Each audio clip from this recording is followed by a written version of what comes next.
Please welcome Ernest Barons.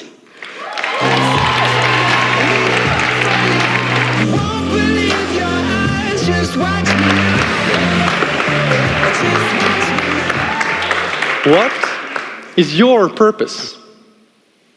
What is your purpose in life? Einstein said there are many questions in life that possess an answer, but if there is one I struggle with, it ought to be the one of my purpose. Well, he didn't actually say that, but it might very well be your answer.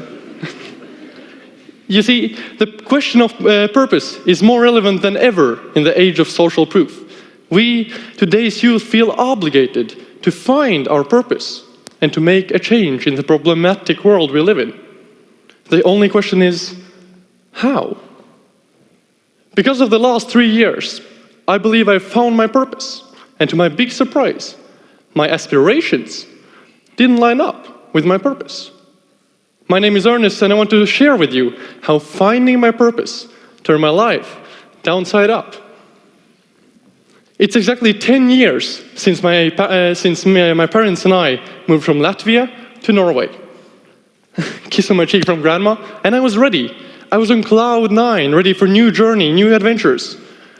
I was greeted by a new culture, new school, and there I stood, a sole Latvian-speaking being in the midst of a sea of other similar beings, only Norwegian-speaking. I did learn Norwegian, get new friends, and learned about the Norwegian culture at the same time as holding on to the Latvian. I was on cloud 9 again. But 3 years ago, my dad chose the way back to Latvia. My mom and my little brother had to follow along. Again, did I feel like a sole purpose here in Norway? For a 16-year-old, that's a harsh change, but I've always been a positive thinker. For me, this wasn't a problem.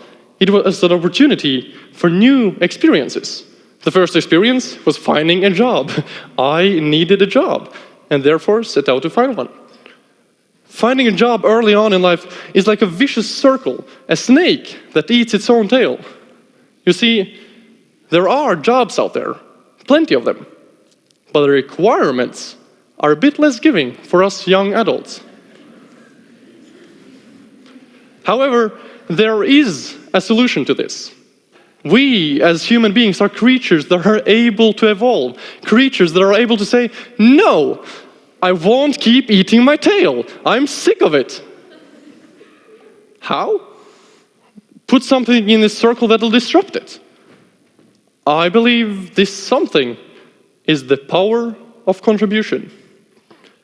Contributing, namely working as a volunteer, has been part of the Norwegian culture for ages.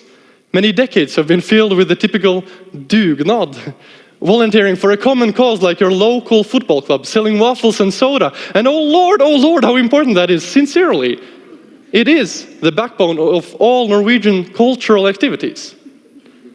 But this kind of volunteering does not have it as an objective to leave the volunteer with relevant work experience. What I believe is our solution is called internships on the other side of the pond. Voluntary work with one sole purpose. Getting relevant work experience that evolves you as a person and gives you responsibility without you having the proper qualifications for it. Now that is when the power of contribution is at its peak. The moment when your sole motivation for working is everything but money. Money is simply not there. Now, there is something that doesn't sound right. My parents had just moved to Latvia, and I stand here and say that money should not be an issue. Yes, and here's the thing. Every life choice at its core is about prioritizing and sacrificing. As soon as my parents left, my plan was simple. Priority number 1, keep focusing on school. Priority number 2, earn money to pay the bills. Priority number 3, party hard.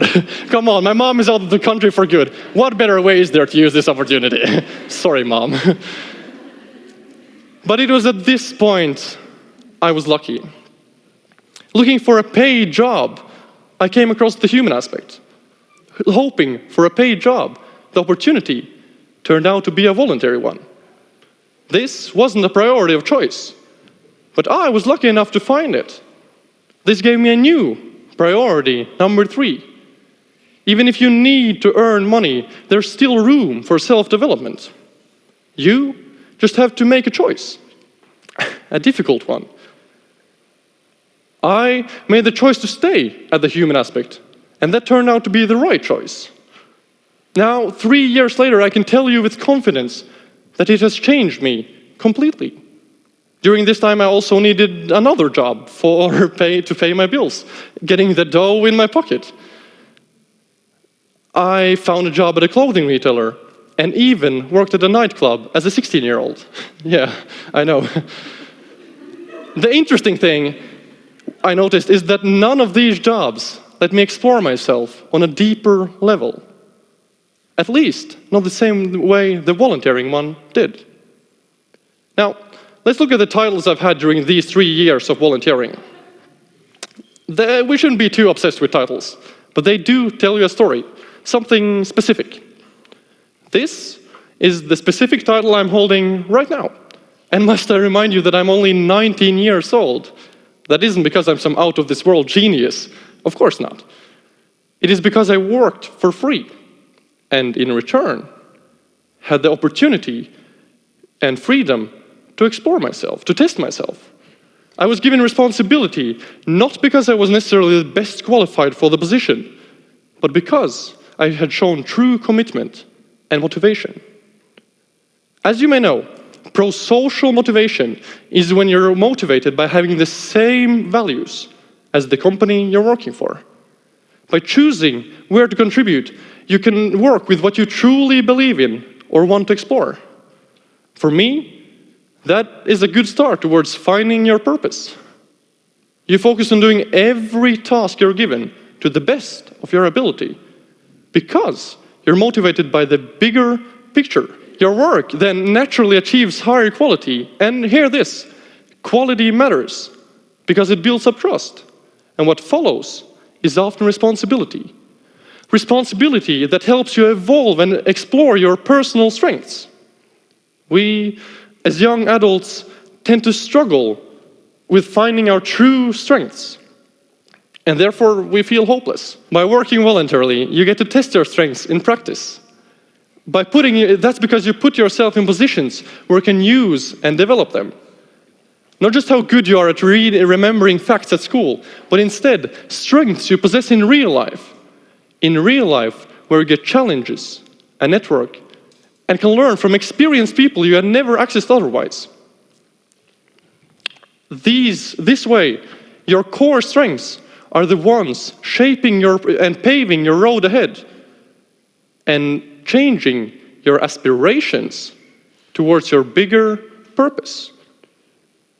My aspiration was to become an engineer. This was my aspiration, but not my true purpose. I aspired to be an engineer because I subconsciously wanted to make my grandma proud. And we do often aspire to be something that doesn't align with our purpose. Also, you might be guided by your culture or your parents, but the choice is yours. Guidance should be taken into appreciation, but at the end of the day, you, only you, the soul being you, will be the one walking the path you choose in life. You will either prosper and flourish, or struggle with the choices you've made. I was lucky enough to stumble into voluntary work, to change my third priority and to experience the power of contribution. You have the opportunity to make this choice yourself. And only you can make that choice today. Thank you.